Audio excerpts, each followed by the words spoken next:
पेश है इस बुलेटिन में राजस्थान की बड़ी खबरें। हम आपके लिए इस बुलेटिन में लेकर आए हैं श्री गंगानगर हनुमानगढ़ जिले की भी प्रमुख खबरें। सबसे पहले नजर डालते हैं राजस्थान के सियासी घमासान को लेकर प्रमुख खबरों पर। राजस्थान में सियासत की रफ्तार कम होने का नाम नहीं ले रही। कांग्रेस और बीजेपी लगातार एक दूसरे पर निशाना साध रही हैं। राजनीतिक हलचल के बीच सीएम अशोक गहलोत का एक बयान चर्चा का केंद्र बन गया है। विधायकों के खरीद फरोख्त को लेकर मुख्यमंत्री गहलोत ने बड़ा बयान दिया है। भाजपा पर निशाना साधते हुए सीएम अशोक गहलोत ने दावा किया कि विधायकों के खरीद फरोख्त का ऑडियो ओरिजिनल है। मुख्यमंत्री ने कहा कि ऑडियो पर शक है तो हम इन ऑडियो की अमेरिका की FSL से भी जांच करवाने को तैयार हैं। पीएम नरेंद्र मोदी को पत्र लिखने पर सीएम अशोक गहलोत ने कहा कि कल को पीएम यह न कहे कि मुझे जानकारी नहीं थी कि मैंने पत्र लिखा है, वो रिकॉर्ड में लाने के लिए है। जयपुर शहर बसने के बाद शायद यह पहला मौका होगा जब देश विदेश में पिंक सिटी की शान कही जाने वाली तीज माता की पारंपरिक सवारी कोरोना संक्रमण के चलते नहीं निकाली गई। हरियाली तीज पर राजा महाराजाओं के समय से तीज माता की शाही सवारी निकालने की परंपरा चली आ रही थी, लेकिन इस कोरोना महामारी ने इस परंपरा पर ब्रेक लगा दिया है। राजस्थान के ऑडियो क्लिप विवाद में आरोप लगने के बाद केंद्रीय मंत्री गजेंद्र सिंह शेखावत के खिलाफ जयपुर की ADJ कोर्ट ने एक और मामले की जांच के आदेश दिए हैं। सियासी हलचल के बीच अब गजेंद्र सिंह शेखावत ने अपने ऑफिशियल ट्विटर हैंडल से एक ट्वीट किया है।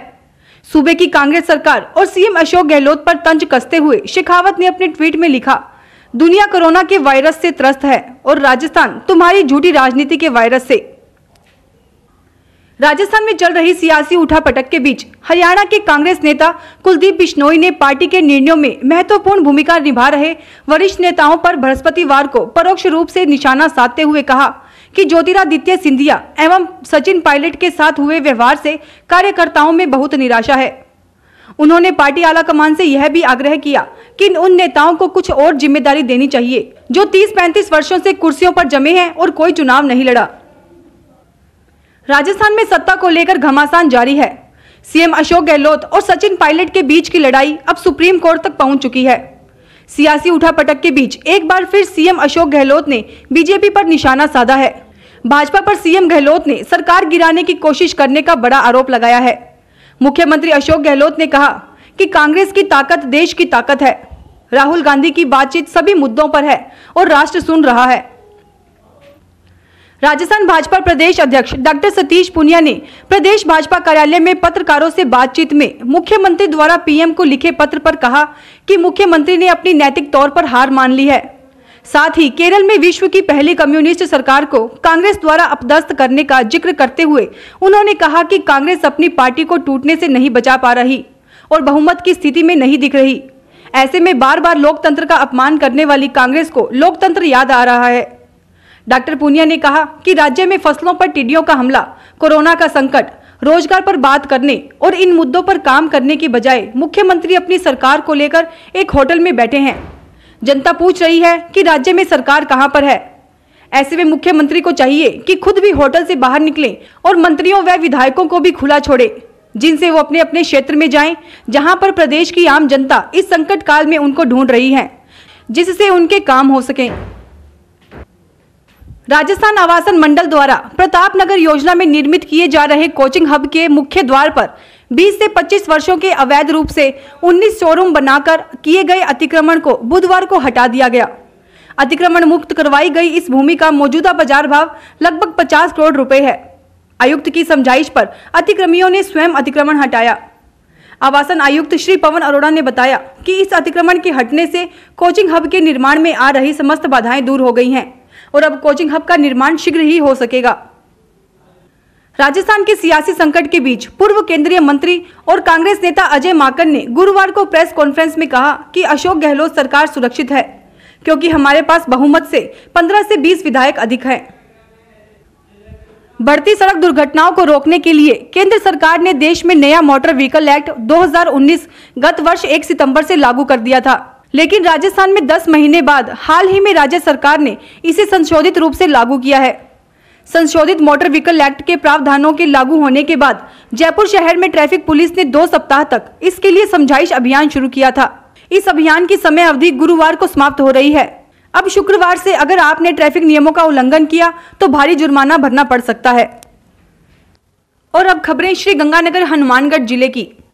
आरटीई प्रवेश प्रक्रिया का ऑनलाइन डाटा फीड नहीं करने वाले निजी स्कूलों के खिलाफ कार्यवाही की जाएगी। इस संबंध में माध्यमिक शिक्षा निदेशक सौरभ स्वामी ने प्रदेश के समस्त जिला शिक्षक अधिकारी को आदेश जारी किए हैं।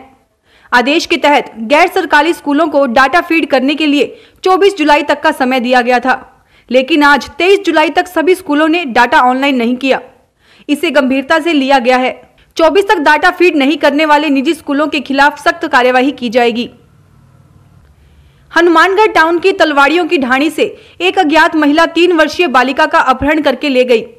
पुलिस सीसीटीवी कैमरे की फुटेज खंगालकर महिला का सुराग लगाने का प्रयास कर रही है। थाना प्रभारी रमेश माचरा ने बताया कि 3 वर्षीय बालिका के पिता जोगेंद्र मंडल की रिपोर्ट पर अज्ञात महिला पर मुकदमा दर्ज किया गया है। जोगेंद्र मंडल किराए के मकान में रहता है।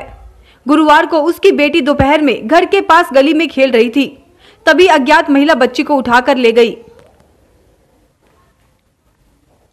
हनुमानगढ़ के रावतसर कस्बे में रहने वाले एक व्यापारी का चेक चुराकर उसमें 18 लाख रुपए की राशि भरकर बैंक में लगा दिया गया। अब खाता धारक ने 2 जनों पर धोखाधड़ी का मुकदमा दर्ज करवाया है। पुलिस के अनुसार वार्ड नंबर 17 निवासी विमल चांडक ने रिपोर्ट दी कि चक एक RWUM निवासी कृष्णलाल जाट और एक अन्य ने उसका चेक चुरा लिया। उसमें 18 लाख रुपए की राशि भरकर उसके फर्जी हस्ताक्षर करके बैंक में लगा दिया। बैंक में चेक अनादरित हो गया। आरोपियों ने उसके साथ धोखाधड़ी की। हनुमानगढ़ जिले में पीलीबंगा पुलिस थाना क्षेत्र के गांव बड़ोपल बिरानी में खेत में काम करते वक्त जहरीला जानवर काटने से एक युवक की मौत हो गई।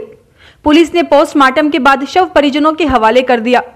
पुलिस के अनुसार मृतक राजेंद्र नायक निवासी सूरतगढ़ था। वह यहां बड़ोपल में साहब राम की जमीन पर मजदूरी करता था। श्री गंगानगर के श्री करणपुर पुलिस थाना में नियुक्त सिपाही शिवपत बिश्नोई कोरोना पॉजिटिव होने के बाद महज 4 दिन बाद अपने घर लौट आए हैं। वह ठीक होने के पीछे प्रतिदिन योगा और काढ़े का सेवन करना बताते हैं। उन्होंने बताया कि कोरोना से डरना नहीं है, सकारात्मक सोच रखें। पहले रिपोर्ट पॉजिटिव मिलने के बाद उसे जिला मुख्यालय पर क्वारंटाइन सेंटर में रखा गया था। यहां प्रतिदिन योग व संगीत सुनता था। फल, हरी सब्जियां खाएं और धैर्य रखें तो पॉजिटिव रोगी भी ठीक हो सकता है। ऐसे में उनकी अपील है कि गाइडलाइन की पालना करें, कोरोना को लेकर घबराएं नहीं। श्री गंगानगर की राजेसर पुलिस ने नशीली दवाइयों की जखीरे सहित एक युवक को गिरफ्तार कर लिया। आरोपी के खिलाफ दर्ज मुकदमे की जांच सूरतगढ़ सदर पुलिस थाना प्रभारी पवन कुमार को सौंपी गई है।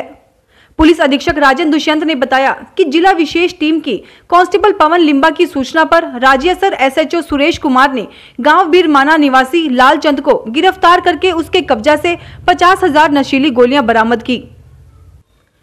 हनुमानगढ़ की भिरानी थाना पुलिस ने गांव छानी बड़ी में स्थित पानी की टंकी पर चढ़कर सरकारी संपत्ति को नुकसान पहुंचाने के आरोप में कई ग्रामीणों पर मुकदमा दर्ज किया है। थाना प्रभारी राजाराम लेखा ने बताया कि PHED के कनिष्ठ अभियंता की रिपोर्ट पर गांव छानी बड़ी निवासी भरत सिंह, जय नारायण जाट निवासी बैर और अन्य के खिलाफ मुकदमा दर्ज किया है। आरोप है कि ग्रामीण सरकारी संपत्ति को नुकसान पहुंचाकर टंकी पर चढ़ गए और खुद और दूसरों की जान को जोखिम में डाला। मुकदमे की जांच भादरा पुलिस थाना प्रभारी पुष्पेंद्र झाझड़िया को सौंपी गई है। हनुमानगढ़ जिले में गुरुवार शाम को 6 और कोरोना पॉजिटिव सामने आए हैं। जिले में अब पॉजिटिव रोगियों की संख्या 183 हो गई है। PMO डॉक्टर MP शर्मा ने बताया कि आज मिली जांच रिपोर्ट में जंक्शन के सुरेशिया में 1, जंक्शन में ही धान मंडी में स्थित SBI ब्रांच का 1 कर्मचारी, नौहर में बैंक ऑफ बड़ौदा ब्रांच के 3 कर्मचारी और गांव चाइया से 1 कोरोना पॉजिटिव मिला है।